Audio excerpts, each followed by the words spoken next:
Hey guys, Indian car మార్కెట్లో affordable కూపే SUVs చాలా తక్కువ. బట్ మన ఇండియన్ బ్రాండ్స్ అయిన టాటా అండ్ మహీంద్రా అయితే కూపే డిజైన్స్ లో కార్ లాంచ్ చేశాయి, like Tata curve and BE6E. ఇప్పుడు టాటా కర్వ్ లో మనకి చాలా ఇంజన్ ఆప్షన్స్ ఉన్నాయి, like petrol, diesel and electric. Petrol లో అయితే ఇది మనకి 1.2 లీటర్ ఇంజన్ అండ్ డీజిల్ లో అయితే 1.5 లీటర్ ఇంజన్ ఆప్షన్స్ తో వస్తుంది. సేఫ్టీలో మాత్రం అసలు కాంప్రమైజే లేదు, because it has 5-star NCAP rating and ADAS level 2. And also we have plenty of features like panoramic sunroof, 360-degree parking camera, and also a powered tailgate.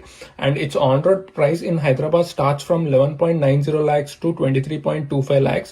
And same ఇదే features తో మనకి Tata curve electric లో కూడా ఉంది, with 55 kilowatts battery capacity and with a range of 585 kilometers.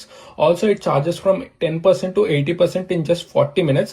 And దీని starting price అయితే 18.49 lakhs to 23.11 lakhs on road Hyderabad. So మీరు ఈ 3 ఇంజన్ ఆప్షన్స్ లో ఏది చూస్ చేసుకుంటారో కామెంట్ సెక్షన్ లో చెప్పండి.